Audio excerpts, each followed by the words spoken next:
Hello, welcome back to, or rather, welcome to Star Trek Judgement Rites as we continue the continuing adventures of the USS Enterprise.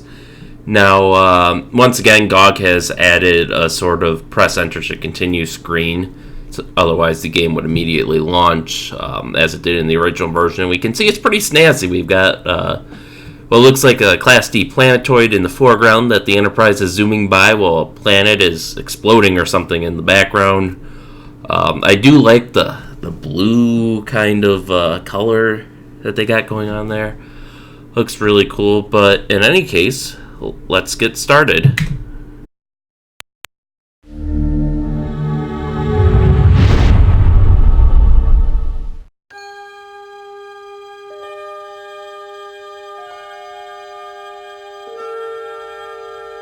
Space, the final frontier.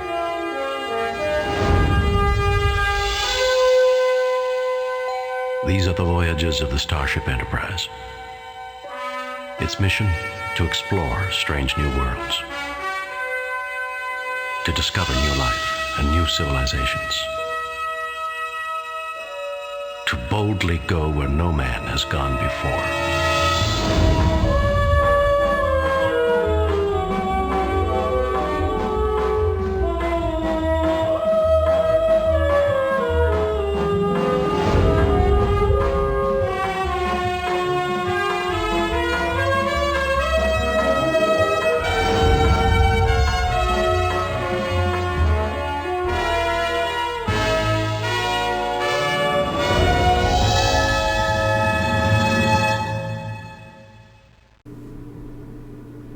Spoilers there, since they said Trelane's in here, but that'll be later.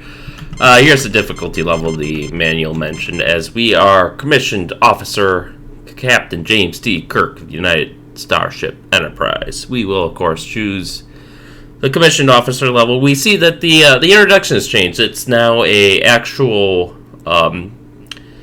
computer-rendered video, which is really cool. The resolution's kind of small. I've blown it up, of course, so that way people other than ants can watch it, but it's pretty impressive for the time, all things considered, because this was still early to mid-90s, which when you think of computer graphics at that time, you kind of think Babylon 5 or something like that. And this actually, to me at least, granted it's been a little while, but it almost looks on par. The level of detail looks on par with the remaster of Star Trek: The Original Series, which, to be fair, parts of it were good, but parts of the remaster, specifically, I'm thinking of the battle between the Enterprise and the Doomsday Machine, looked like it was done in Flash or something, but that's kind of besides the point. Either way, I think the fact that this was on CD-ROM, and I imagine it was originally made for CD-ROM as opposed to the 25th anniversary, which was originally made for floppies, and then they made a CD-ROM version. I think that let them do a lot more with this game than in the first one, so let's start.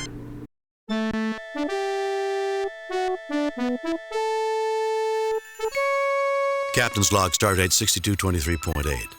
We are en route to the glorious Pebble Scientific Academy, where we...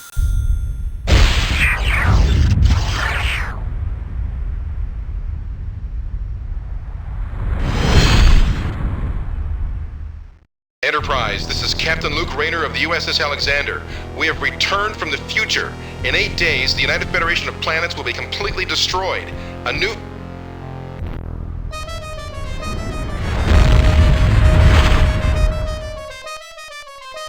My God.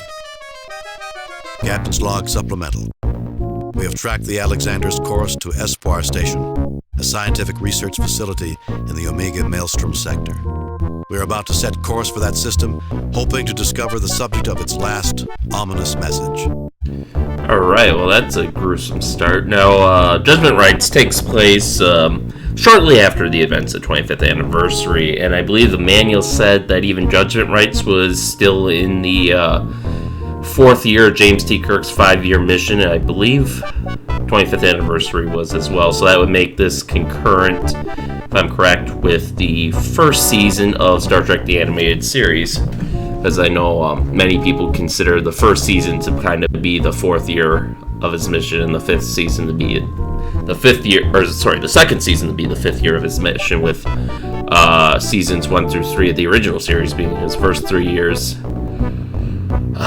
We've got a lot to dig in, though. We can see they're using these computer-rendered cutscenes more liberally. We see our view screen transmission detail is greatly improved. Even the colors of the bridge. I don't have a side-by-side comparison, so I don't know if they're the same. But to me, they kind of stand out more. It looks like, I think they might still be dealing with a 256 color palette.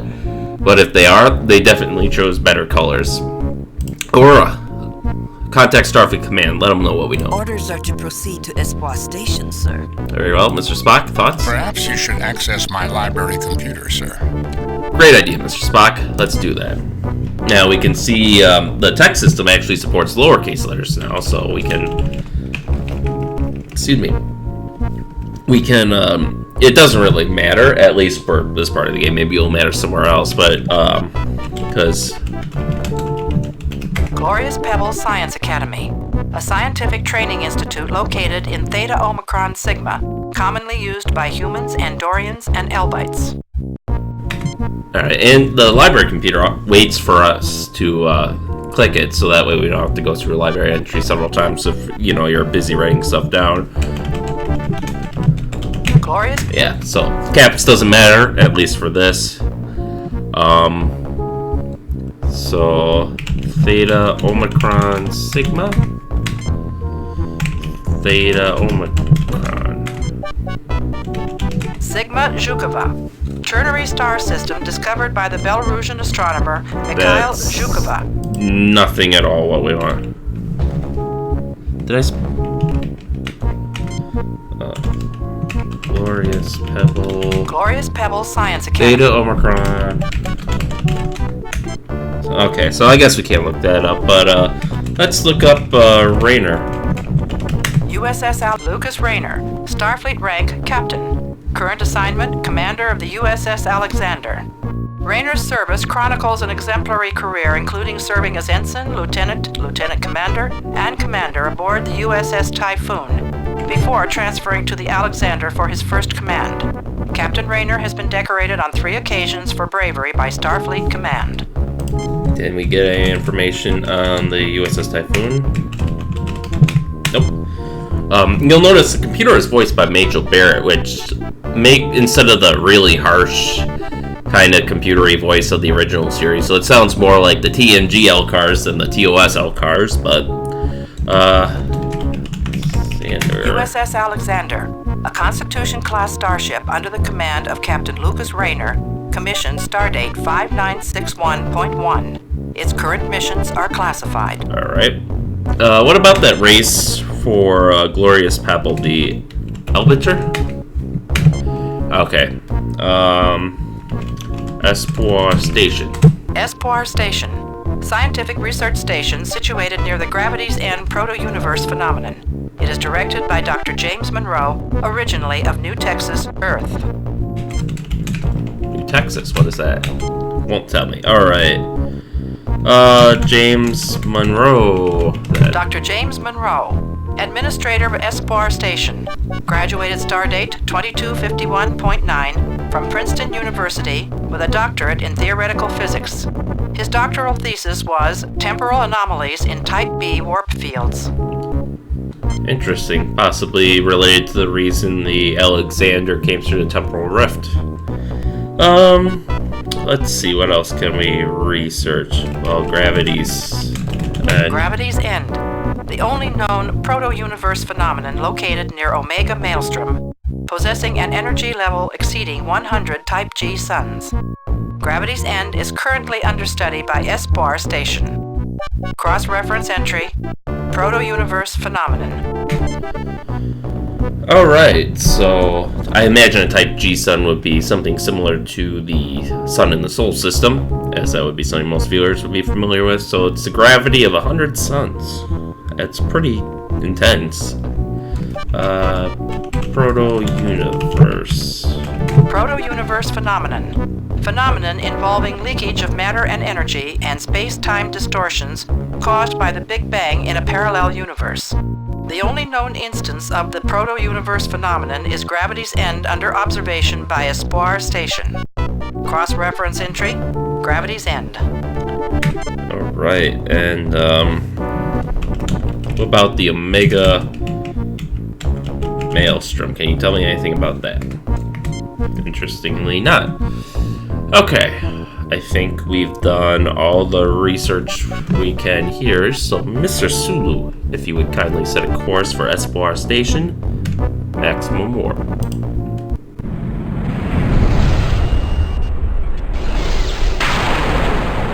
Captain, 2 Elasi frigates are decloaking. In addition to its cloaking capabilities, the lead ship is mounted with 3 forward-firing photon torpedo bays. We are being hailed. On screen. This is Captain Bevander Zane of the Elasi frigate interdiction. You are no match for our new Storm-class frigates. We demand your immediate surrender. Forget it. Alright. Give us 5 minutes to decide. No matter how good your ships are, they're still being captained by lice-ridden Elasi hypocrites. I would lose all self-respect surrendering to a person like you. Forget it. Give us 5 minutes to decide. 5 minutes for what? What kind of a fool do you take me for? Goodbye, Enterprise. Mr. Sulu, raise shields. Raising shields. Mr. Chekhov, arm weapons. Arming weapons. Mr. Sulu, full impulse. Mr. Spock. Ship design matches that of the Elasi pirates. Fast, maneuverable, and armed with photon torpedoes. Let's access the computer by Vander Zane. By Vander?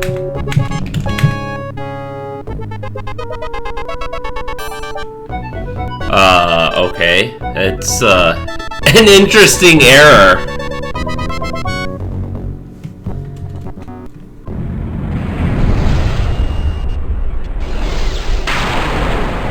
Captain, 2 Elasi frigates are decloaking. In addition to its cloaking capabilities, the lead ship is mounted with 3 forward-firing photon torpedo bays. We are being hailed. On screen. This is Captain Bevander Zane of the Elasi frigate interdiction.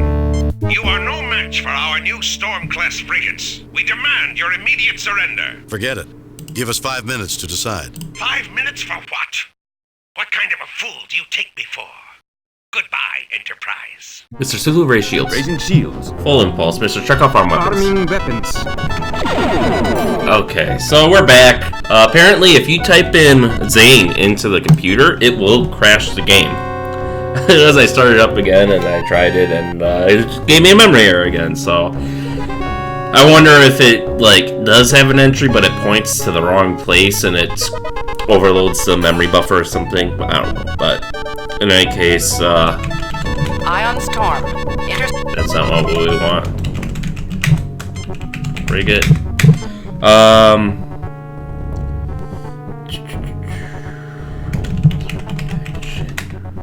So, wait, there's no information on the ships, so all we can do is fight them. Base of action, Mr. Sulu, bring us around.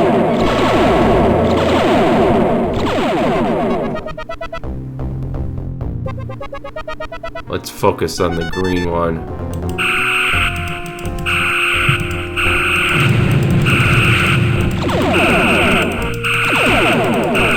Our weapons are locked, Captain. Mr. Scott, prepare the warp engines. Aye, sir.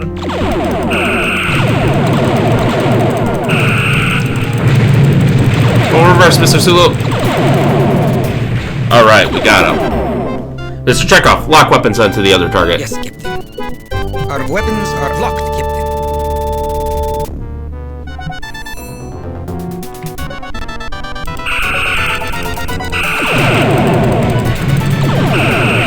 So I guess that must have been Zane's ship, since this one seems to only have a single forward photon torpedo.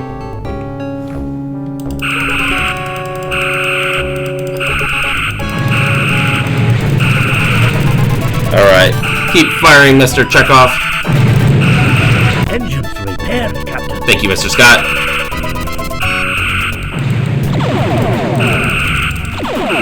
Target analysis on. Let's see how badly they're hurting. Pretty badly, it looks like. I I love how far torpedoes can veer off. I think we've got them on the ropes. They are fleeing. Let them flee, Mr. Chekhov. Mr. Sulu, lower shields. Lowering shields, Captain. Mr. Chekhov, disarm weapon systems. Disarming weapons. Target analysis off. Alright, so for a recap, Mr. Spock, tell us about the Elasi. Elasi pirates, the generic term for bands of pirates based from Elasi Prime, specifically of the Aj-Elasi, Aj-Thuri, and An-Rusili families. Recent events on Manalvagor have caused these bands, which typically battle each other, to unite and prey on Federation ships. Elasi Prime, a binary star system whose one inhabited planet, Manalvagor, is currently undergoing a revolution between factions which survive by raiding ships of the Federation and factions that wish to make peace with the Federation. Several continents on Elasi Prime were colonized centuries ago by the Andorians.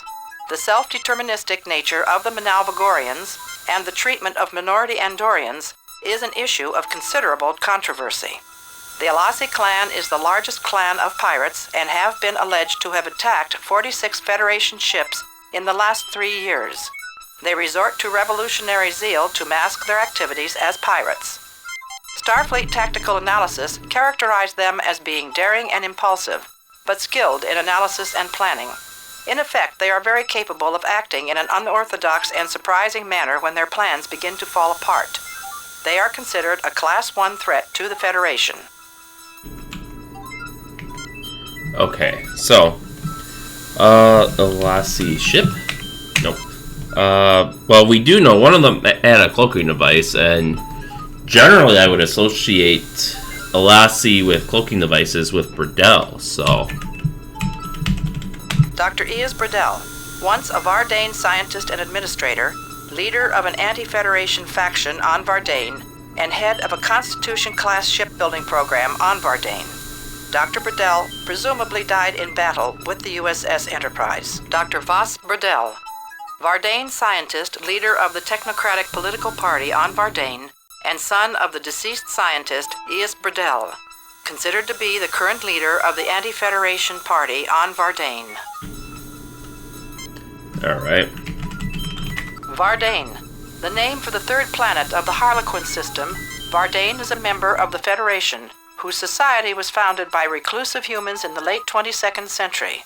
Vardane is a technocratic society which has received Federation assistance on numerous occasions, but has not shared its own scientific advances. Allegedly sponsoring banned eugenics experiments, the inquiry of Stardate 4650.6 was indefinitely postponed at the request of the Vardane government. Recent alleged rights violations of Turgan III immigrants has prompted further Federation investigations. Turgan III, a Class M planet recently evacuated after its sun entered the expansion phase of its cycle. The remaining occupants of the planet are part of the Turgan Solar Expansion Observation Project. Turgan immigrants have allegedly been forced into cheap labor on Vardane. Numerous allegations of sentient rights violations have prompted a Federation investigation. Alright, and then... Manalvagor, the only inhabited planet of the Elasi Prime system. It was colonized by the Andorians before their entry into the Federation. Their relations with the native population has been a major problem for the Federation in recent years. Alright, well, I think that's all the information we're going to get out of the main computer for the time being, so let's move on. Captain's log.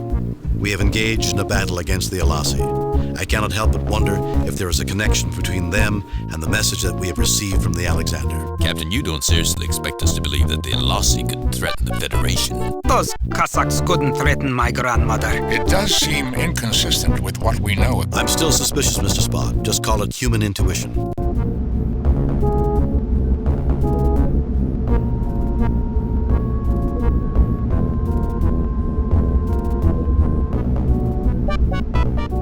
Captain, I'm receiving a message from the station manager. On screen. Captain, I'm James Monroe, commander of Espoir Station. We witnessed your battle against the Elasi. They've bothered us a lot in the last few weeks. We're very grateful. Do you mind if we come down and take a look at your station? Really? Then why haven't you filed reports with Starfleet? We've heard disturbing reports about your activities. We've come to take a look at your research. You mind if we come down and take a look at your station? That seems to be the most diplomatic option. Espoir Station would be glad to greet a starship as famous as the Enterprise. We'll send coordinates and you may transport aboard at your convenience. But something doesn't smell right. Why would it... Kirk did have a point in one of those things. Why wouldn't he file reports with Starfleet about the pirates? The mission of Espoir Station is to study gravity's end, the only known Proto-Universe phenomenon in the galaxy. Proto-Universe phenomenon?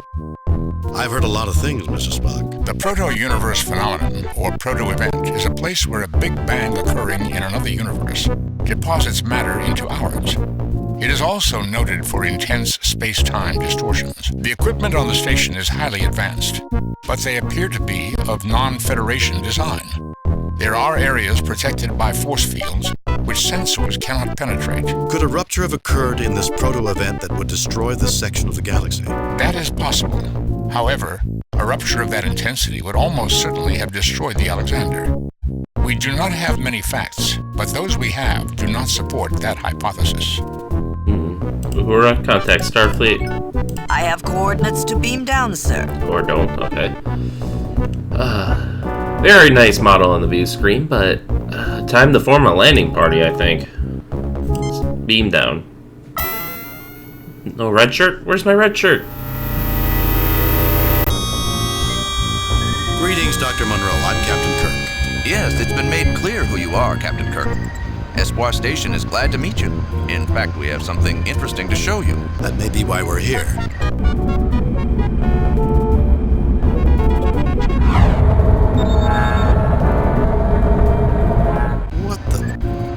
The modified tractor overload beam can be quite lethal, Captain.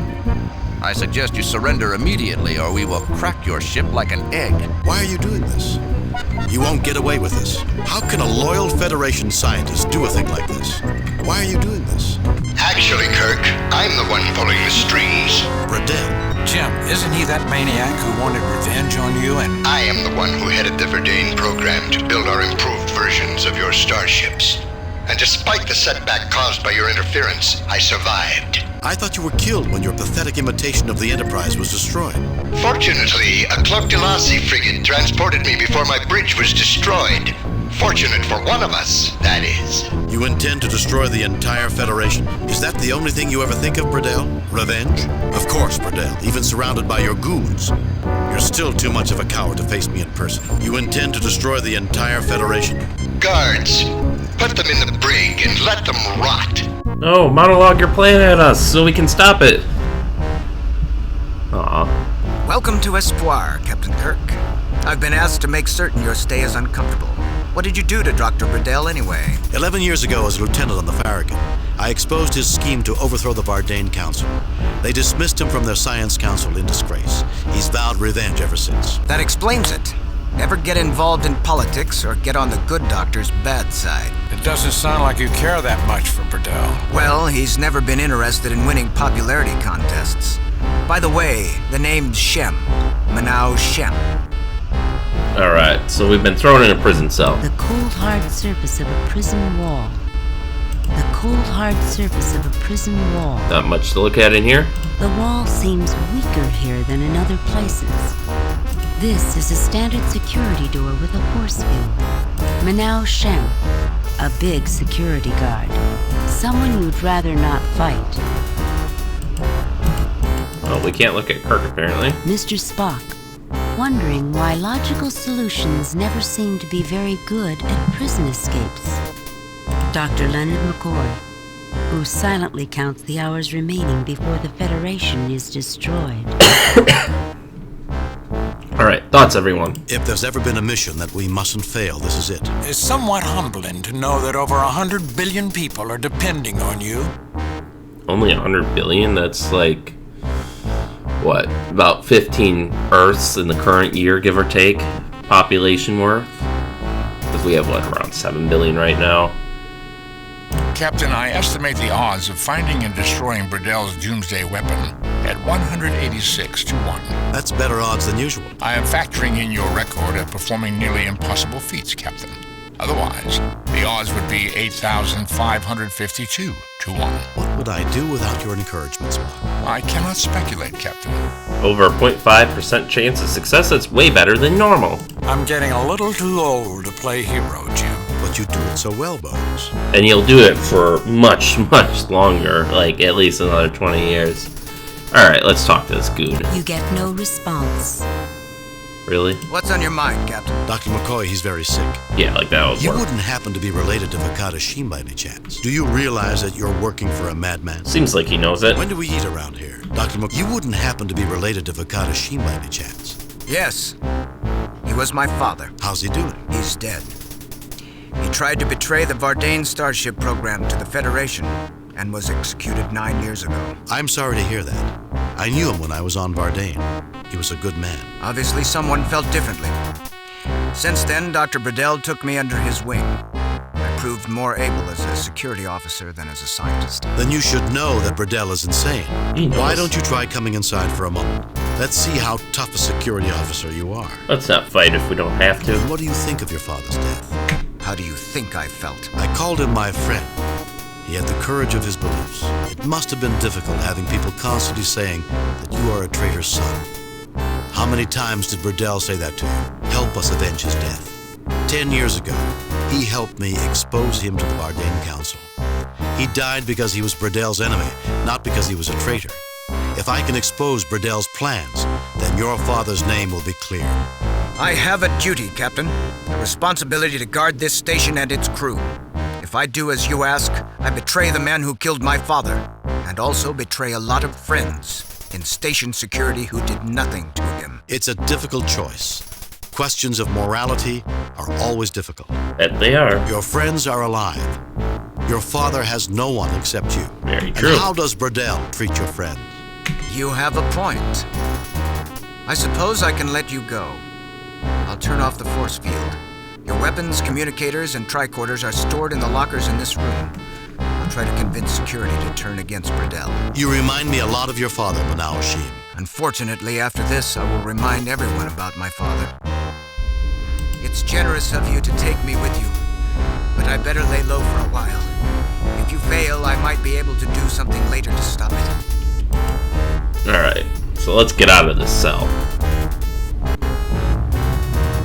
I've opened the lockers. Try not to kill anybody. Some of these people are my friends, although I suppose I may as well start using the past tense. I'll follow after you've used the turbo lift. This seems pointless. A locker. It is unlocked. This is where your phasers are being kept. A locker.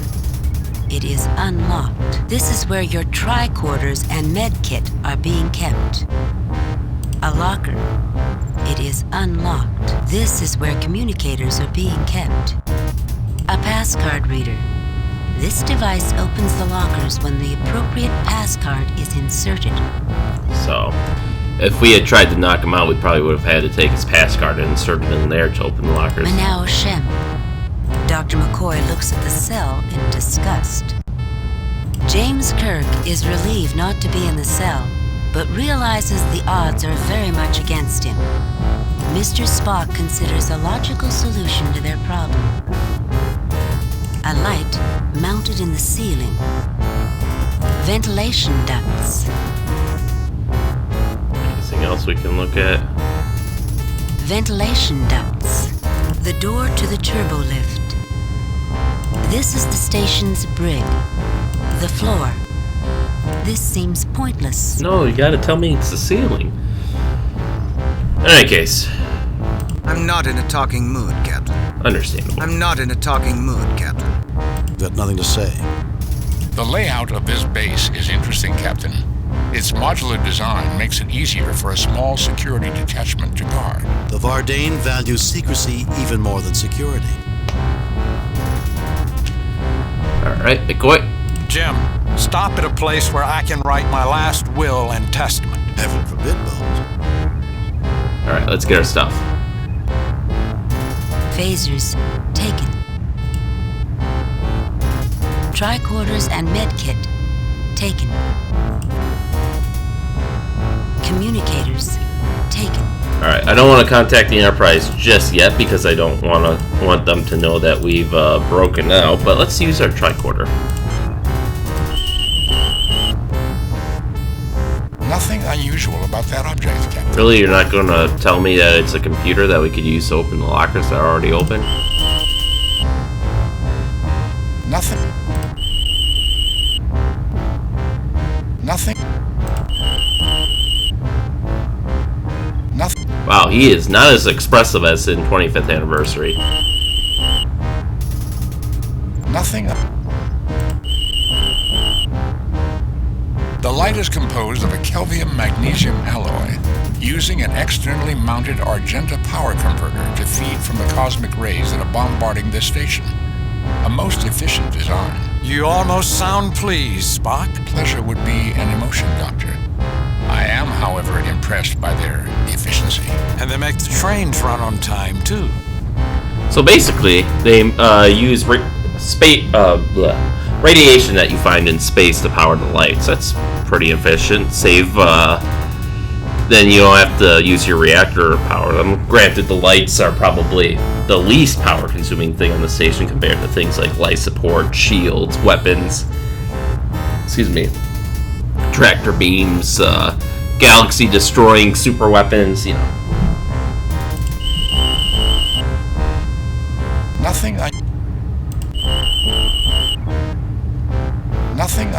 Okay, so the only thing Spock has to say about it in this room is the light. McCoy. I didn't realize the Vardane were this much into genetic engineering.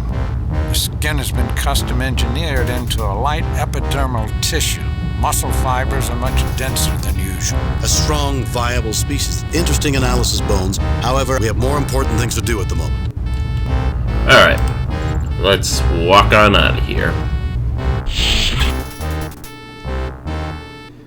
Ooh, turbolift. Just like the screen from the last episode of 25th anniversary. So on the left, let me write this down. We have docking bay 1, central control, security room, computer room, and the transporter. The top, it looks like we technically should be able to go to, but we can't. Oh, okay, I see. So the turbolift shaft is under construction still, and we came from detention. That's where we are now. It looks like there's another area here that's under construction. Then on the right, they have docking bay 2, which is under construction. Most of the station is actually a vacuum. That's interesting. On the right, we have the executive quarters, special projects crew quarters, and Burdell's quarters. So, special projects would seem to be where I'd keep a super weapon. So let's explore there first.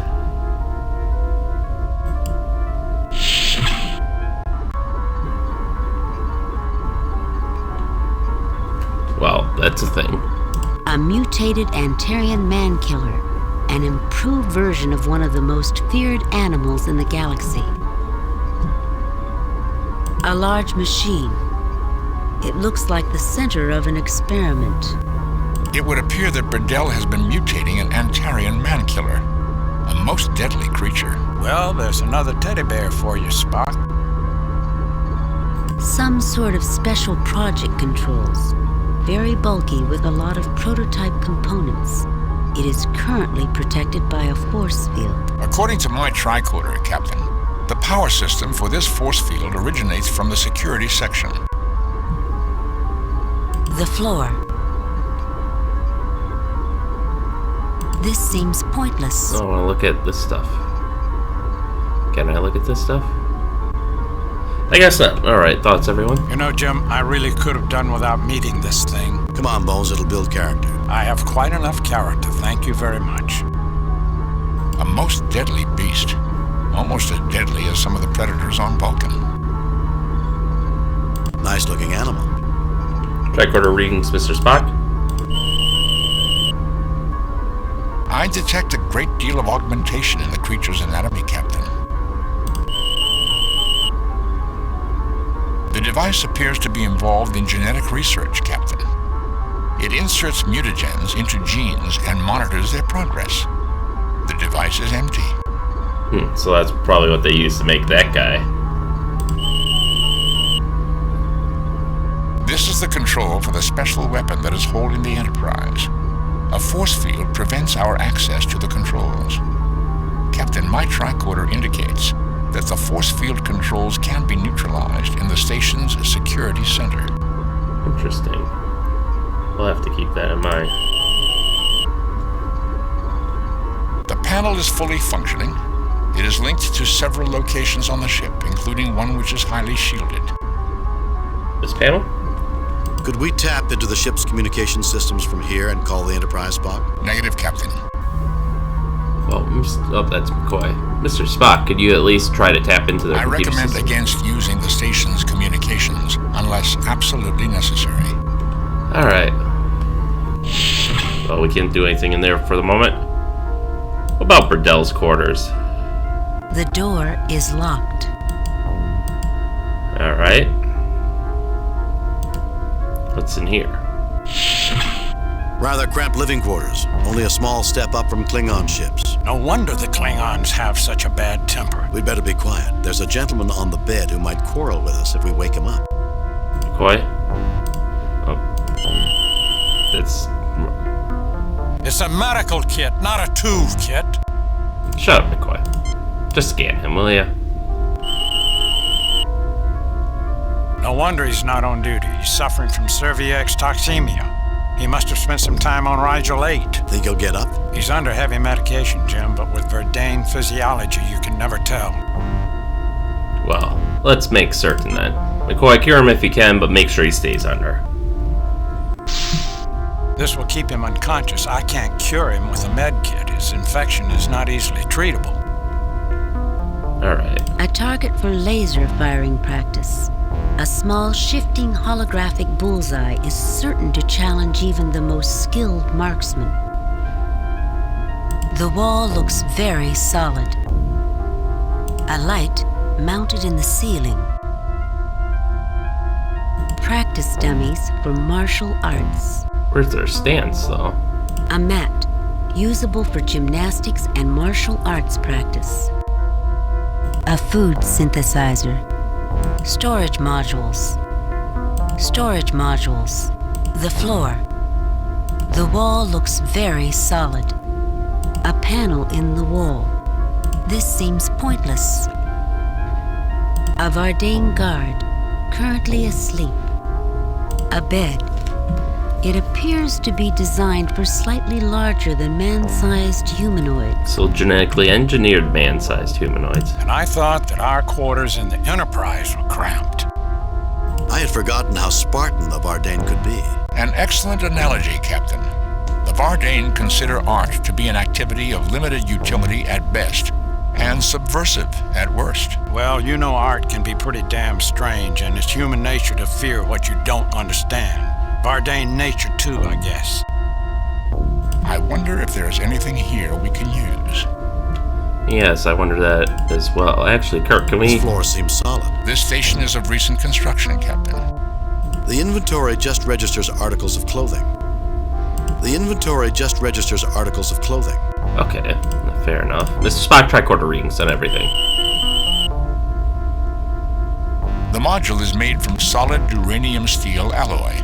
Its contents are clothing of a wide assortment of fabrics. The light is composed of a Kelvium. You almost pleasure, and they make the. Okay, so the same light as before. The wall is made from solid uranium steel alloy. Its structural integrity appears to have been weakened by a time-space phenomenon, but this section of wall is still strong. Nothing unusual about that object, Captain. An ordinary bed. What about that panel? My tricorder does not register any function for this panel. My hypothesis is that it was originally meant to have a function which became superfluous when this module went online. The technological equivalent of an appendix. An apt metaphor, Doctor. Interesting. Nothing unusual about that object, Captain. About this little divot in the floor. I guess it's not important since it doesn't highlight. Nothing. Alright, what about the food synthesizer? Nothing. Maybe we can get a cheeseburger on the go? Seems to be broken.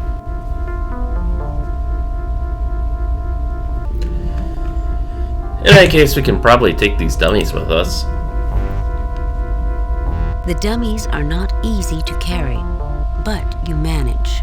You are now picturing McCoy, Spock, and Kirk with the dummy riding on their back. Can we take that mat with us? The mat is firmly attached to the floor. That's a no. Okay. Come on, Pathfind your way out of here.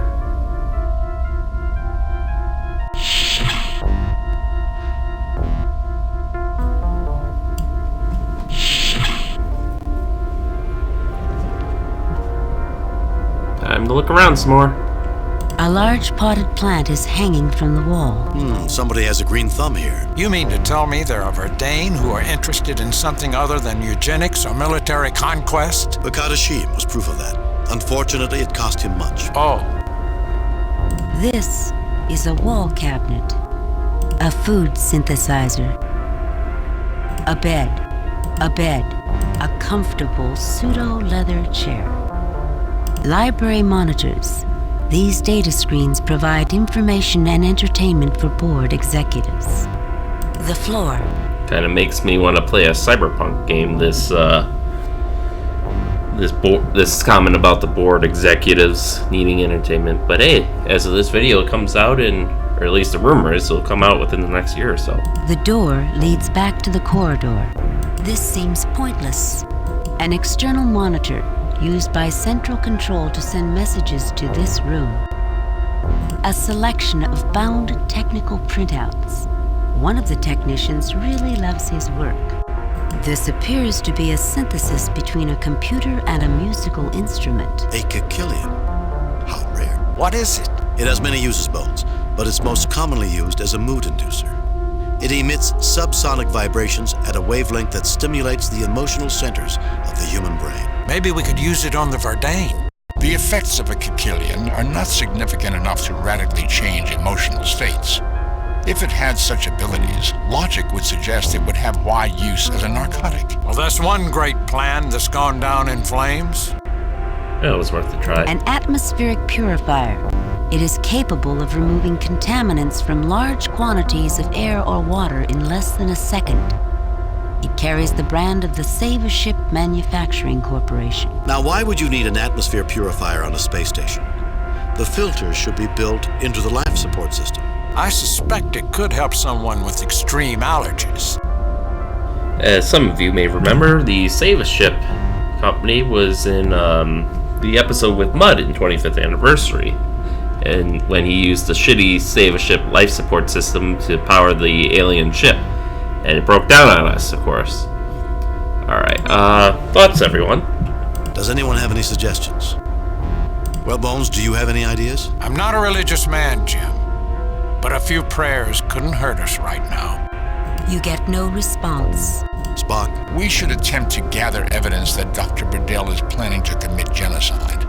Others may help us if they are confronted with the scope of Burdell's misdeeds. Sounds like a solid enough plan. Mr. Spock, tricorder readings, if you please. Nothing. Okay. What about the technical journals? The paper is Altarian in origin, Captain, which is not unexpected, given that Altarian transporters service this station. A standard Hydo 3 color monitor, Captain. Looks kind of bulky. The database contains common entertainment and informational programs.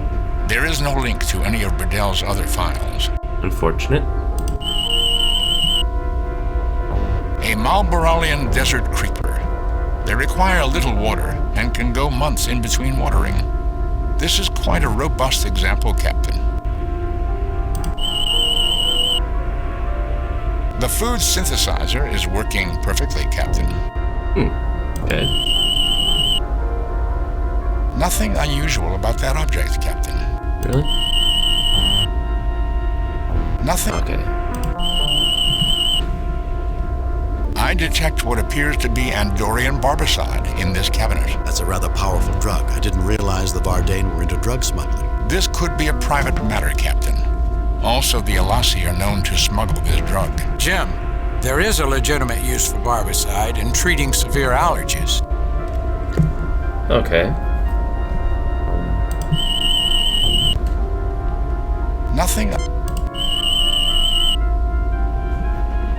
You may find this fascinating, Doctor. The chair has an antibacterial system built into it. Alright. Medical tricorder, Mr. McCoy. Jim, you don't suffer from hay fever, do you? Your record should show that I don't, Bones. Why do you ask? Well, somebody on the station does, and that's why the filter's set up in here. The Malborian creeper here is producing pollen at an incredible rate. I've never seen anything like it. Another Vardane improved life form. Can't they leave anything alone? Most of the time, no. The tricorder detects a vial of Andorian barbicide, Jim. It's a narcotic that's sometimes used to treat severe allergic reactions. The chair periodically releases customized microbes that attack certain particles and viruses. Now, that's not particularly healthy in the long term, unless you have severe allergies or a badly damaged immune system. Interesting. In any case, we can probably take this. This might be of use later. The filter is bulky but portable. Can we take the technical No terminal? effect. No effect. I guess not. No effect.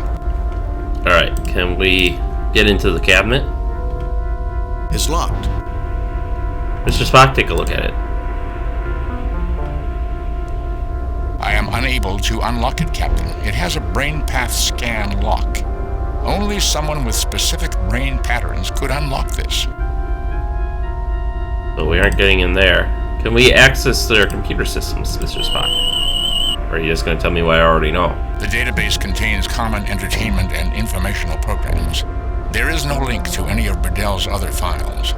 Alright. Can we play? I've heard about these. Let's try. Kirk seemed kind of familiar with these. Ow! Sorry, Bones. I must have hit the key that stimulates the pain center. Let's see if Mr. Spock's any better. I do not have enough experience on the instrument, Captain. I do not believe that it would be advisable. Can we try a different I've note? heard about these. Let's try. Ow! Sorry, Bones. I must have hit the key that stimulates the pain center. Nope. Alright. Nothing else we can really do in here, I think. So, let's get a move on.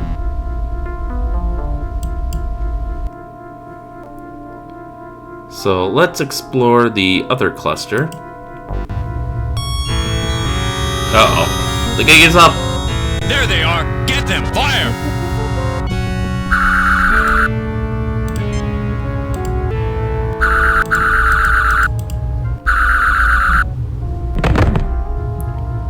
Well, I guess, guess they shot McCoy. McCoy has decided this is not a spot that he'll visit on his next vacation. The stunned guard lies prone on the floor. Kirk wishes that these people would stop shooting at him. Spock appears to be in deep thought. The stunned guard lies prone on the floor. The wall looks very solid. I hate when they do that. McCoy. Okay, so that doesn't change. McCoy, can you scan yourself, make sure you're alright? Middle-aged male human in average physical condition. Okay, we're doing this again. Young male human in good physical condition. Vulcan male in excellent physical condition. These guys make Spock seem decrepit by comparison, Jim. These guys make Spock seem decrepit by comparison, Jim. Good thing the stun setting works on them. Can we get their weapons? No effect. No effect. No effect. Guess not. Alright. Thoughts, everyone? Captain, I would place a high priority on finding a way to win over the security team. The Vardane think they supersede mankind. Mr. Shem indicated that the Vardane had little love for Burdell, Captain. I suspect their loyalty is less than absolute. Here we are, in the heart of Burdell's mad sanctum. I wish I could be more confident. Jim, why does everyone not like me? Why does everyone keep shooting at me? I don't know, Bones. I guess it's your cheerful nature and your stoic silence. This seems pointless. This door is labeled computers. Oh, hey, they have This labels. door is labeled central control. Okay. So they're in the same order that we saw them on the screen. Mr. Spock, can you get tricorder rings behind them? Captain, my tricorder indicates that the doors are made of an extremely dense material that is phaser resistant. Okay, so we can't. So let's go into the computer room. You're too late. I've set the computer on a continuous auto-diagnostic. You'll never be able to get it online. I don't believe in the word never. I do believe in studying you.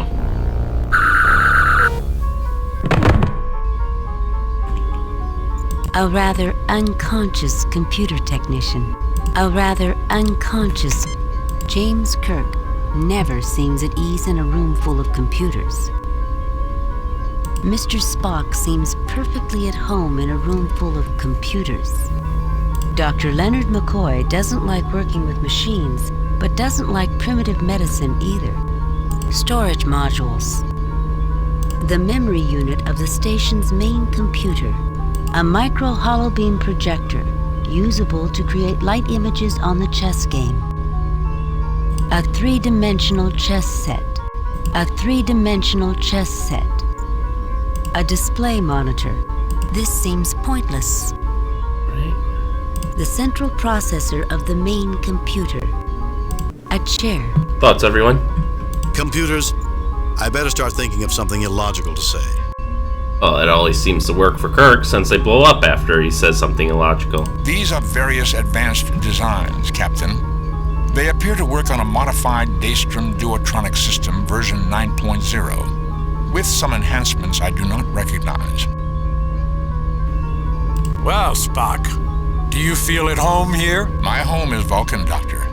Its physical appearance is quite dissimilar to this place. There are machines here, Spock.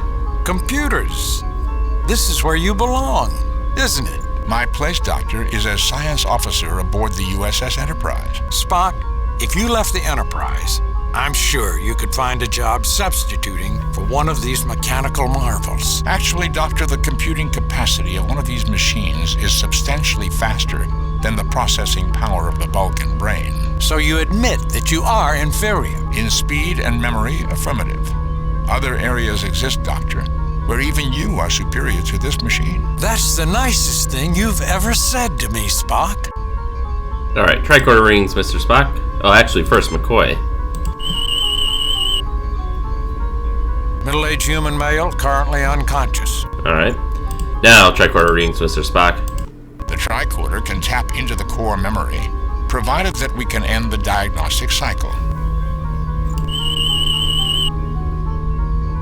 Nothing unusual about... Okay. Nothing...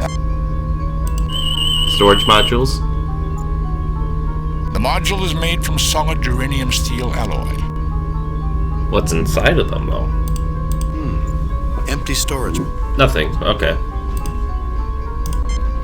The tricorder can tap into the core memory. Alright. What about this thing? A Fullingtech 2000 3D image projector. The majority of the system must be stored on an upper deck. This system is quite bulky, like most 3D projection units. Interesting. Nothing unusual about that object, Captain. You can't tell me about the chessboard? Nothing. Okay. No, I don't think that's necessary. Chess. Reminds me of that last game we had, Spock. It's not often I put you in checkmate in under 70 moves. That is the third time you have mentioned it in the last 2 days.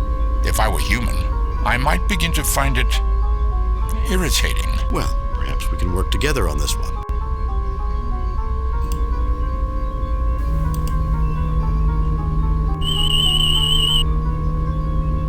Captain, the computer is locked into an infinite loop. It will continue playing the game until it defeats itself. I can interrupt the moves and input my own. Try rook to queen's level 3. That will threaten its bishop. Try knight to king level 1. That will shore up our defenses. Try queen to queen's level 2. Let's sacrifice our queen to take that knight. Try rook to queen's level 3. That will threaten its bishop. Alright, let's put it on the defensive. An excellent move. Now let's push a pawn on king's level. That will force it into a more stable position. Now move your other rook to support it on queen's level. We should be able to threaten the queen or the bishop. Let's try something a little dangerous. Rook to king's level 2. Now let's push up. Now move your other rook to support it on queen's level. We should be able to threaten the queen or the bishop. This will force it to save one or the other.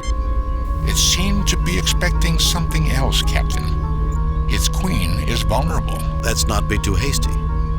Advancing the bishop to support the rook will give us a solid advantage on the board. Let's confuse it with a sacrifice. It might be interesting to trade queen. Let's take the queen and see if it resigns. A superb game, Captain. You have mated it. The diagnostic cycle has ended. Excellent, Spock. Can you access the computer? The main memory unit will not accept my attempts to access. I will need to find a more friendly interface with enough memory to hold the information. Alright, Mr. Spock. Get over there and see what you can do. Captain, I need to find something to interface with the computer and store the files that are dumped into it. We may be able to use the tricorders. Alright. Captain, I am connecting the science tricorder to the central computer. We can use it to tap into the computer now that the diagnostic cycle is finished. We might use Dr. McCoy's tricorder as well. Then let's do it. Captain, I am connecting the medical tricorder to the central computer. Alright, now can you pull information? Success, Captain. I have access to Burdell's Project Big Bang files and to the access code for his personal quarters. Excellent. Big Bang files. So let's write that down, and then I think that's all we can do in this room. So let's get out of here.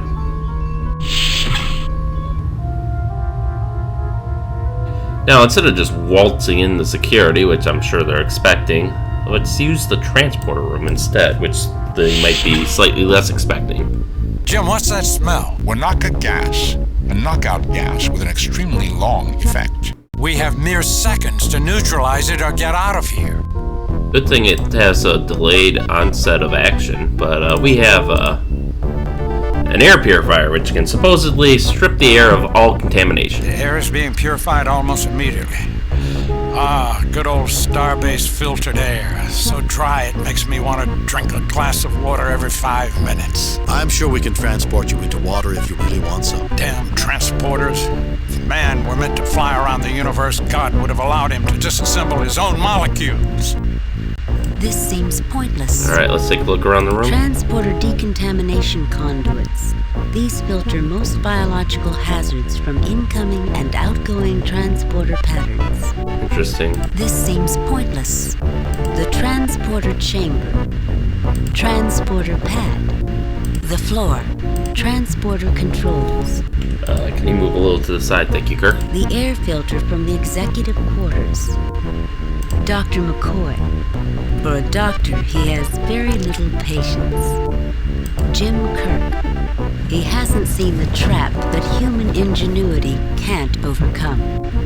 Mr. Spock. He won't admit it, but he's uncertain of their success. Thoughts, everyone? Using a transporter is risky, but if we use our heads, it might work to our advantage. Let's go home, Jim. Finish that fight from the ship. That's not possible. The job has to be finished from here. I know. I just wish I was aboard the Enterprise right now. Well, Spock, what do you suggest? We should attempt to gather evidence that Dr. Burdell is planning to commit genocide. Others may help us if they are confronted with the scope of Burdell's misdeeds. We need to shut down the tractor beam that is currently holding the Enterprise. Until the ship is freed, our options are limited. We should not forget that we need to be able to communicate freely with the ship. It will be necessary necessary for us to neutralize any source of interference. Our chief priority is to find the reason for the Holocaust that was reported by the Alexander and stop it from occurring. Thank you for that breakdown, Mr. Spock. Now, tricorder. Everything seems to be working. Library computer, external sensors. Oh, is this something? Transporter systems monitor for emergency diagnosis of transporter malfunctions. Tricorder readings, Mr. Spock. There are no anomalies in the transporter system, Captain. There are no anomalies in the decontamination system, Captain. Is that just the bar? Nothing unusual. Okay. Nothing unusual. There are no anomalies in the transporter chamber, Captain. No anomalous readings, Captain. So the transporter should be safe to use. The filter is continuing to purify the atmosphere, Captain. No anomalous readings, Captain. Mr. Spock, take a look at those controls. Captain, all areas of the ship except Bradell's quarters are accessible by transport. We have access without transport to all areas except security. Unfortunately, they'll be able to draw a bead on us the moment we start transporting, and will be able to blow us away the moment we materialize. We need a distraction. What about those Kung Fu dolls we picked up? We are ready to transport the dummies, Captain. That should prove an adequate distraction for us to get into security. At least we have a chance now. Captain, all areas of the ship except Bradell's quarters are accessible by transport. We have access without transport to all areas except security. The dummies should provide a convincing decoy during transport and give us the edge we need. Set transport coordinates for security. Let's transport later. Set transport coordinates for security. Alright. Time to storm security.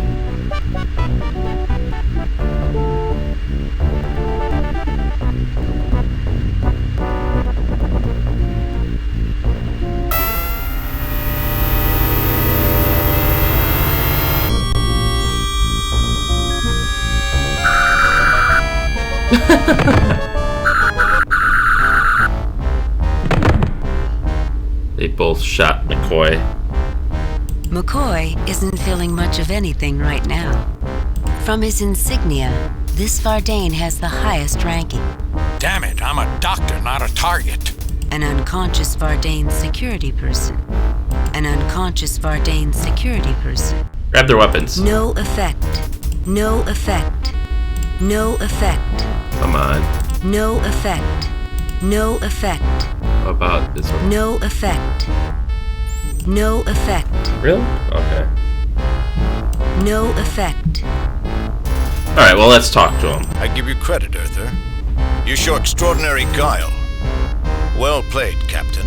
I'm not playing games. I'm trying to prevent Bradell from destroying the Federation. What's your name, mister? You're not so bad yourself. What are you doing, lowering yourself by working for a lunatic like Bradell? I'm not playing games. I'm trying to prevent Bradell from destroying the Federation. I trust you have evidence to back this claim. If I presented evidence, would you help me stop him? Is there any reason why I should? Do you want to see 100 billion people die? Do you want to see the survivors of the Federation destroy Vardane? Not particularly. And Bradell has not treated us with the honor that the soldier class of Vardane demands. If this action threatens Vardane, our class code demands that we help you. I'll try to provide that evidence. I can't stop you right now. If you return here and present evidence of your claim, I will look at it. Until you can prove your claim, Kirk, my men will hunt you down like animals. Well, what about those Big Bang Project files we recovered?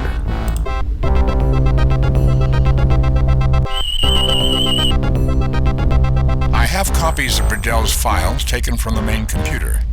I believe you will find them to be authentic and of extreme interest. The date on these files and the security code is from before you boarded. It appears you were telling the truth. This action will have consequences that are not in the best interest of the Vardane. I have no choice but to help you. No effect.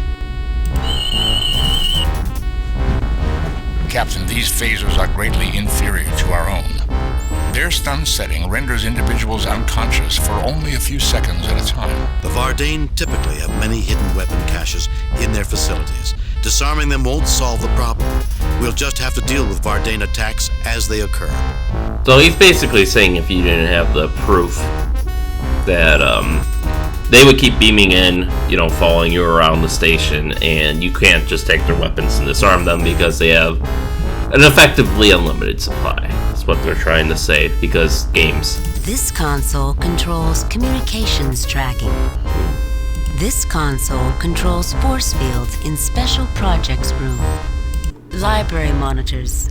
These data screens provide information and entertainment for board security personnel. The floor. The floor. Nope. A Vardane phaser. There we go. From his insignia, this Vardane has the highest ranking. A Vardane security person. A Vardane security person. Mr. Spock looks at the situation and wonders how they can possibly survive. Jim Kirk hopes he can find a way out of this mess. McCoy enjoyed being unconscious more than he's enjoying the present moment. A chair. A chair. A chair. One of the martial arts dummies. One of the martial arts dummies. One of the martial arts dummies. I still find it funny that they exclusively shot at McCoy. Alright, do we get thoughts? Welcome to security, Captain Kirk. Thank you. Damn it, I'm a doctor, not a target. Hi, having a nice day? These security personnel have a reputation for effectiveness, Captain. I would not underestimate them. Welcome to security, Captain Kirk. How goes the revolution, Captain? Alright, so Mr. Spock, tricorder readings. Nothing unusual. Nothing. The database contains common entertainment and informational programs. There is no link to any of Riddell's other files. Oh, that's unfortunate. Let's get a proper reading on this phaser. The floor is made from solid uranium steel alloy. Its structural integrity appears to have been weakened by a time-space phenomenon, but this section of floor is still strong. Don't know why I need to know that. The floor is made... Oh, the weapon, Spock. That pixel, there. The floor is... No, the other pixel. It is similar to a Federation phaser, with a single light-stun setting and a powerful molecular disruptor system. It is somewhat more volatile if damaged. I see no advantages to having one. Well, it sounds like you could use it as a bomb by, putting it by something and then shooting it, causing it to explode. Do we care about the chairs? We don't care about the chairs. A chair made of tenedium plastics and Varadil, designed for rigidity rather than comfort, Captain. Nothing. What about the dummy that was shot? Nothing. Okay, McCoy, I want medical readings of all the Vardane. I'm surprised anything human is left. Their tissue has been replaced with genetically encoded bioplastics. The Vardane think they supersede mankind.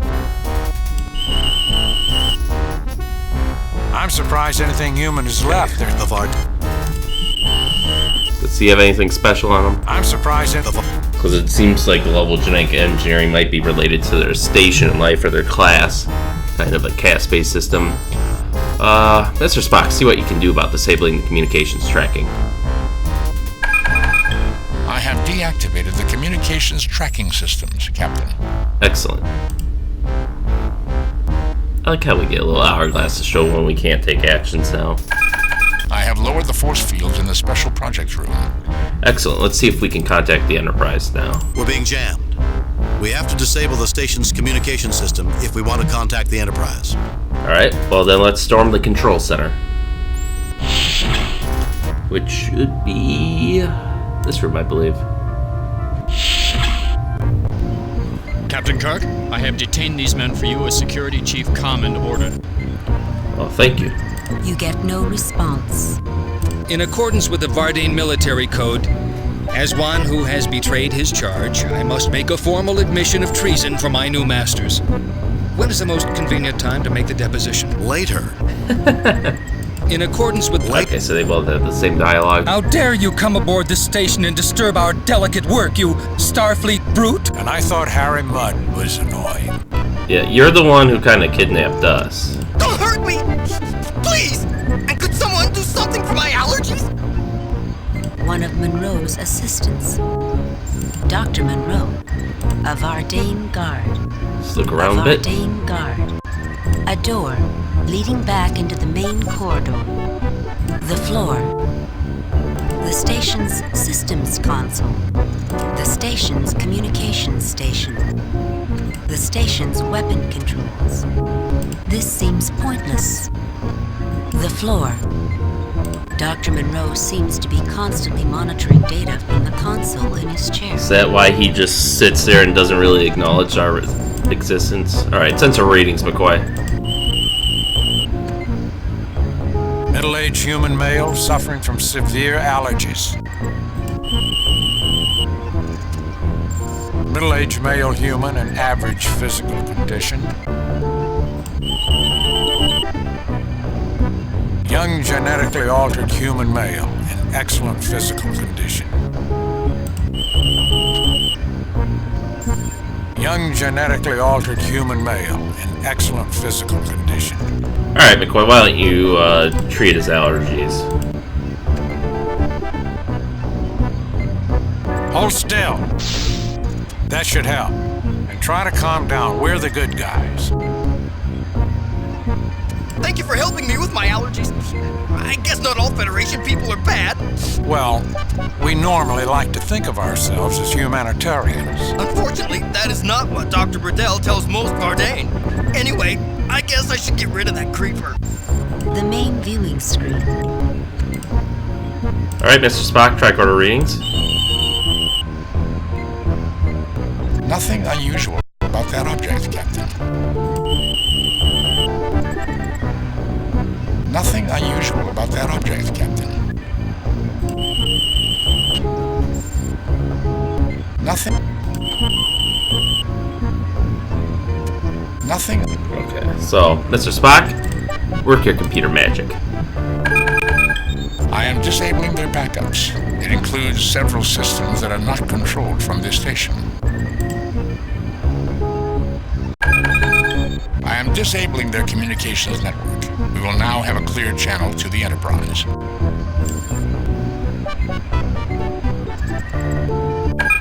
I am disabling their weapons control.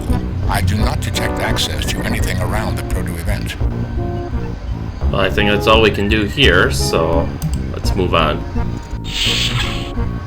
Now, surely Burdell must know that something is wrong by now, so let's go to the docking bay and disable any means he might have of escape. Surrender or die! Wait, you're supposed to be on our side. Hasn't Commander Command talked to you lately? Can I have 5 minutes to think about it? We surrender. Wait, you're supposed to be on our side. Hasn't Commander Command talked to you lately? He is a traitor. Our loyalty is to Dr. Burdell. Great. Spock, fire. Okay, we surrender. Great. Spock, fire. Okay, we surrender. Let's get their weapons.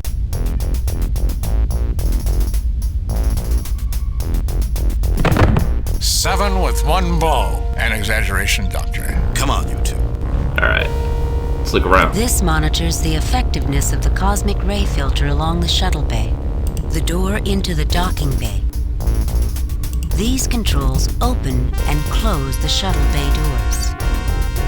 This monitors the effectiveness of the magnetic lock that seals the shuttle bay. This panel warns of imminent disaster. An unconscious Vardane guard.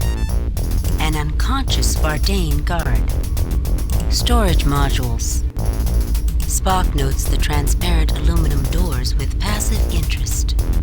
James Kirk looks for a way to make certain his ship is safe. Dr. McCoy wonders how many more casualties are going to occur on this mission, then wishes he didn't think about such things. This looks like an Analbi-class light personal transport, similar to the shuttlecraft aboard Federation starships. The door into the docking bay. This controls the atmosphere within the transport and docking bays. This controls the force field that protects the transport and docking bays. This controls the atmosphere. Okay, so this controls the top and bottom are the same. Thoughts, everyone? Observations, Mr. Spock. We need to shut down the tractor beam that is currently holding the Enterprise. Until the ship is freed, our options are limited. Our chief priority is to find the reason for the Holocaust that was reported by the Alexander and stop it from occurring. I wish I knew what to do. Captain, I am quite willing to offer some suggestions if you wish. Ask Spock for advice. Maybe if you read the lines in his pointy ears, you can see the future. That is one of the most irrational statements I have ever heard you make, Doctor. It was a joke, you green-blooded machine of a Vulcan. Unfortunately, Doctor, even by human standards, your sense of humor is erratic at best. Tricorder readings, Mr. Spock. Nothing. Okay. Nothing. Okay.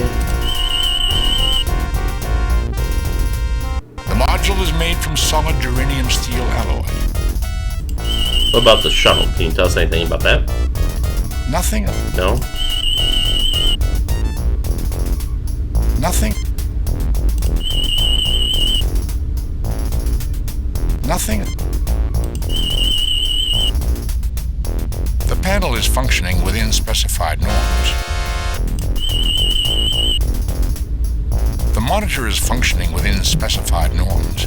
The magnetic lock is performing well within acceptable parameters. They require a retina scan, a voice pattern, and a key code. Let me guess, Bradell's. Dr. Bradell would seem to be exhibiting signs of the human emotion, paranoia. That's an understatement. So I guess we aren't getting in there. The monitor is functioning within specified norms.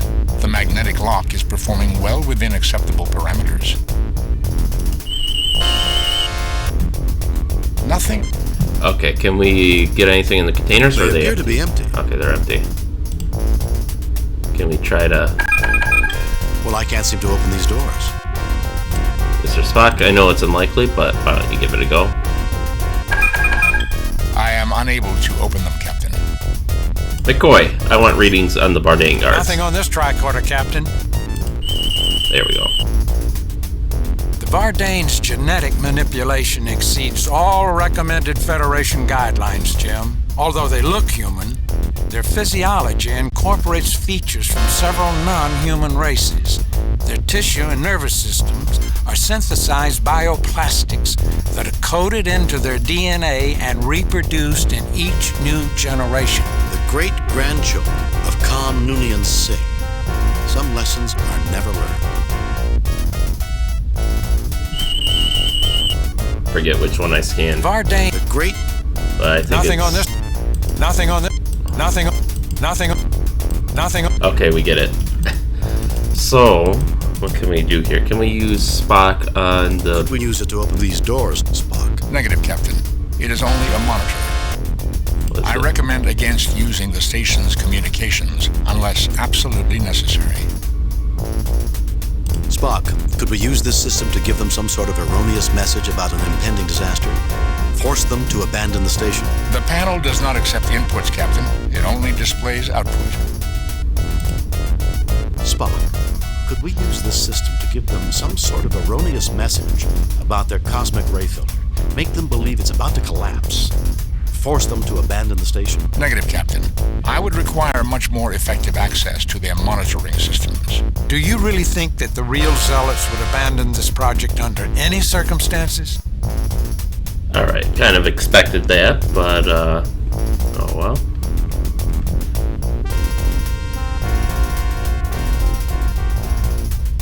So it seems we can't disable the magnetic lock. Is that another light up there?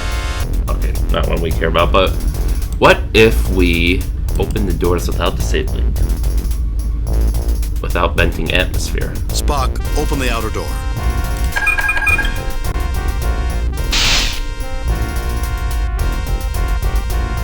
Captain, the door is open. Magnetic locks are keeping the transport in place, Captain. Spock, remove the atmosphere. The atmosphere has been pumped out. Magnetic locks are keeping the transport in place, Captain. That's fine. Spock, close the outer door. Spock, sabotage the system. The controls are no longer functioning, Captain. Spock, restore the atmosphere. Spock, sabotage the... Spock, restore the atmosphere. Can we do this? The atmosphere has been restored. Air pressure is normal, Captain. I highly doubt that. I do not see the logic in that action. Spock, remove the atmosphere. The atmosphere has been pumped out. Magnetic locks are keeping the transport in place, Captain. Spock, restore the... Spock, sabotage the system. The controls are no longer functioning, Captain. Alright, we may not be able to remove the shuttle, but at the very least we can depressurize this bay, because now if we look at the monitors... This monitors the effective... So, if we just... I don't need to tamper with them. If we look at these... This monitors the effect... This panel... This seems point... This seems... This... So at the very least... The door into the docking bay. I don't think anyone's going to use it. We can try opening again for shits and giggles. I mean, in some games... Oh, yeah, by the way, you broke the system and killed yourself. I can't seem to open these doors. In any case, I don't think Burdell is going to be able to get there. Can we take the phaser? No effect. No effect. Would like to take it from those guys, but oh well. I don't think there's anything else we can do there, so... Let's go to special projects. Jim, look out!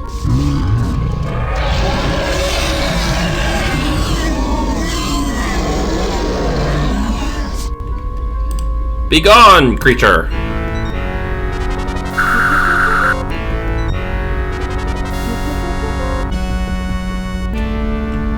You know, Jim, I really could have done without meeting this thing. Come on, Bones, it'll build character. I have quite enough character, thank you very much. Alright, same dialogue as before. Mr. Spock, can you, I cannot say that I have ever encountered this technology before, Captain.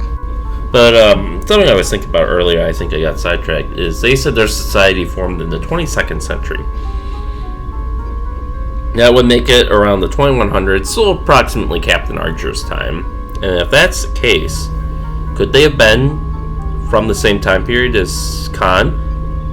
If they launched in a DY-100 sleeper ship like Khan did in the late 90s, it could have been they didn't reach their destination until the 22nd century, and that's when they formed their society. In any case, Mr. Spock, please interface with the computers and disable that damn tractor beam. Captain, I have deactivated the tractor beam. The Enterprise is now free. Alright.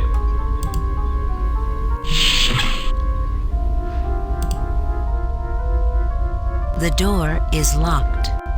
Well, let's use Spock on the control panel. Here is the code, Captain. Well, it appears all of those misspent years playing chess have finally been put to good use, Mr. Spock. We can now enter Burdell's quarters. Misspent years, Captain? Definitely, Spock. You could have been spending time studying or playing baseball with family and friends. Vulcans do not play baseball, Doctor. Nor do many humans in this century. Let's go. I want to have a few words with my old friend, Dr. Burdell. Did we communicate with Enterprise? We should have, yeah, alright. Captain, we've received word from the USS Alexander. The Alexander? It will arrive here in 9 days. It's the closest vessel to the station. Let's hope history doesn't repeat itself. Kirk out. Temporal paradox. Most fascinating. Okay, so the Enterprise called for assistance from the Alexander. 9 days, and this station fires in 8, from what we know. So, a day before the Alexander got here. Are those lights lookable? A light mounted in the ceiling. Captain, that would not be practical. No, it wouldn't. Same lights? The light is composed. Yes, they are.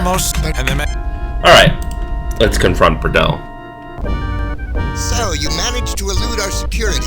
I'll have their heads. It's over, Burdell. Surrender peacefully, and we'll guarantee you a fair trial. I will not submit to a trial by a tribunal of chattering apes. We are the Vardane.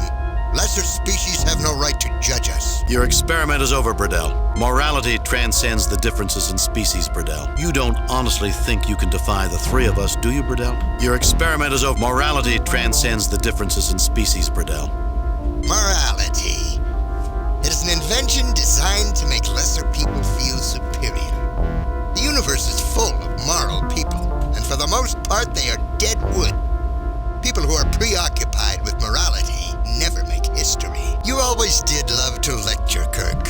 You'll be the most self-righteous corpse in the galaxy. Now, if I have anything to say about it.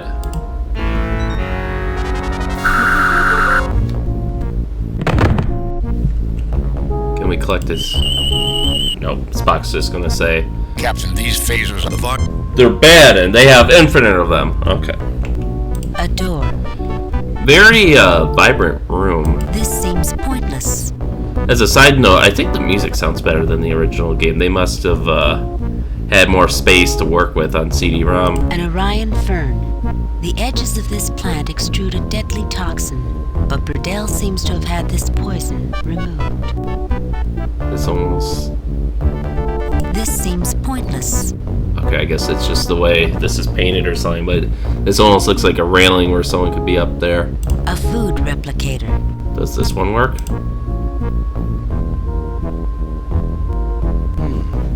It seems to be malfunctioning. That is unusual for the Vardane. You mean they are fallible, Jim? I think our friend, the good Dr. Burdell, is proof enough. Controls for Burdell's personal computer system. A metal table. E is Burdell's bed. Oddly enough, the furniture demonstrates a classical taste that you would not have expected from Burdell. A shape painting by one of the abstract artists of the Manalvagor Decimator School. Odd. You would expect Burdell's taste to be more classical and realistic. A painting of the pyramids of Tenef-2.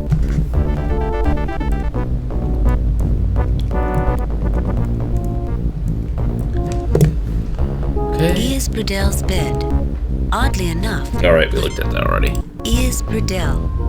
For once in his life, he's not a threat to anyone. A metal table. This seems Burdell's nightstand. It appears in perfect condition. There is no room for sloppiness in his orderly existence. A dartboard. A very good likeness of James T. Kirk is its chief decoration. A vase of red Antarian roses. They have a pleasant aroma. This seems a table with a book on it. Oh, that must be the chair. It looks kind of like a cabinet almost from this angle. The Journal of E. S. Burdell. A metal... Yeah, I looked at that. Alright, so thoughts, everyone? E. S. Burdell. Another testimony to your peerless diplomatic skills, Jim. It is logical that Burdell would wish for the controls for his experiment to be close at hand.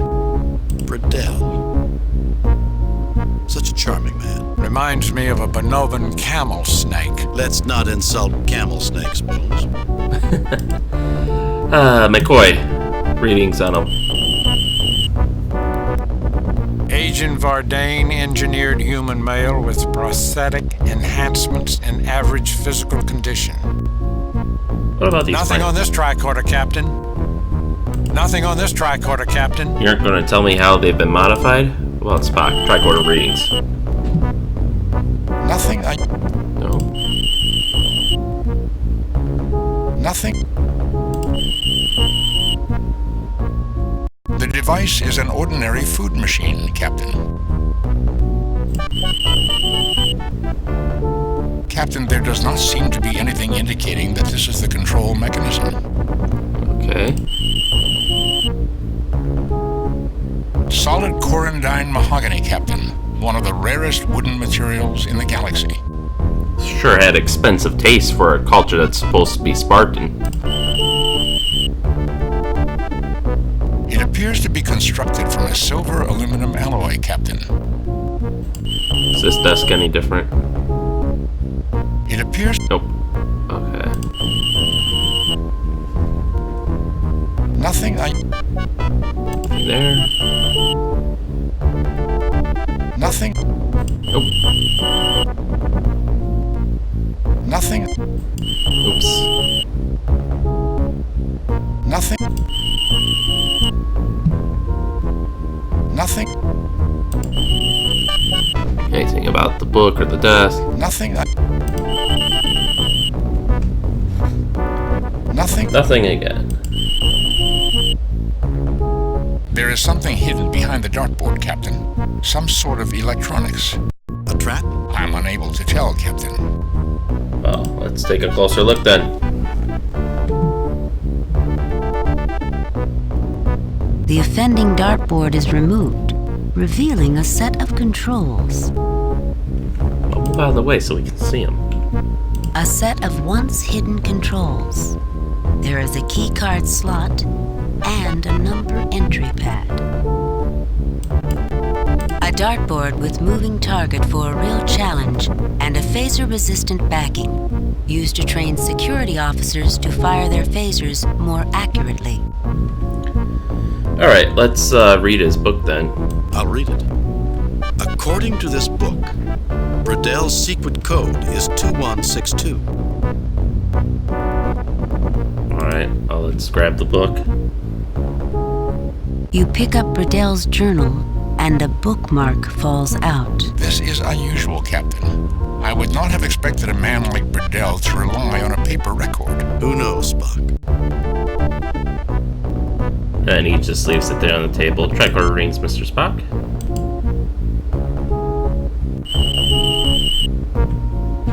Captain, there is a number coded in base 64. The number is 2188. Interesting. A bookmark from Bradell's journal. Well, let's take that with us too. The bookmark is intricately decorated, not too dissimilar from a computer circuit pattern. That's very interesting. A computerized bookmark which automatically stores the last page that was read in micro-memory. That's suspicious.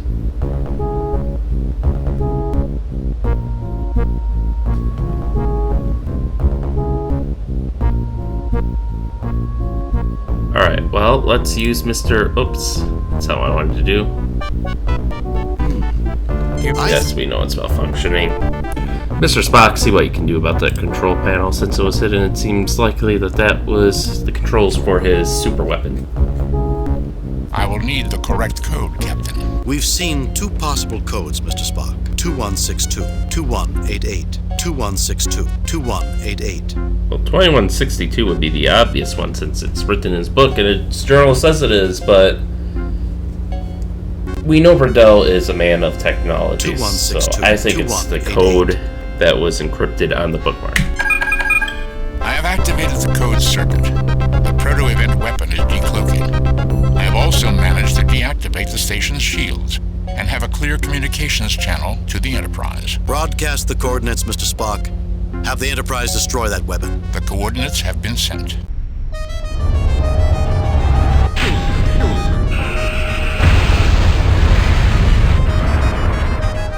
Scotty, 3 to beam up. And I guess we'll just leave him slouched over there with his weapon.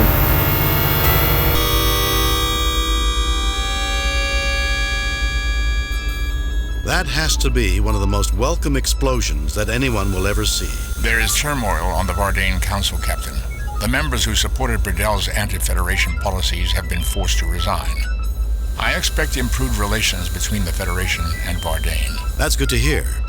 Though history shows that suppressed movements like Bradell's have a habit of resurfacing at inconvenient moments. And Bradell is now a Federation prisoner. I hope this will not prove to be a rallying point for those Vardane who hate the Federation. I've received word that Mr. Shem's application to enter Starfleet Academy has been accepted. He should make a fine officer one day. Captain, I'm receiving a message from the USS Alexander. On screen. Luke Rayner here. I know we've never met. Yes, of course. We got your signal, and Starfleet has asked us to assist in cleaning up your operation. It's good to have you with us. Better than you could possibly guess. I don't understand, Captain. It's a long story. Come aboard, and I'll tell it to you.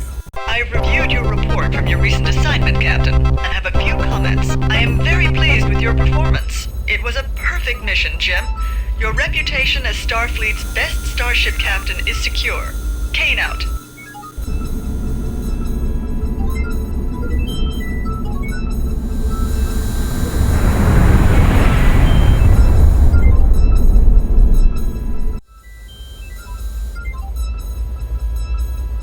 I do like how they, the new sprite / model they have for the Enterprise that they use in the cutscenes. I really do like it. It looks a lot better than the original sprite.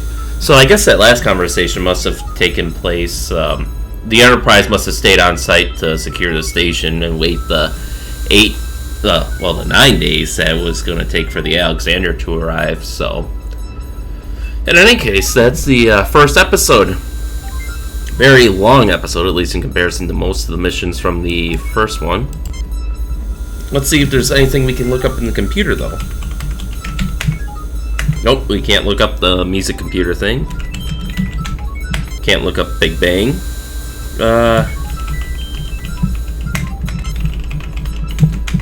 Can't look up the Enterprise 2 from the last game. If I look up Zane, it'll crash. We couldn't look up the Alasi frigates. What about the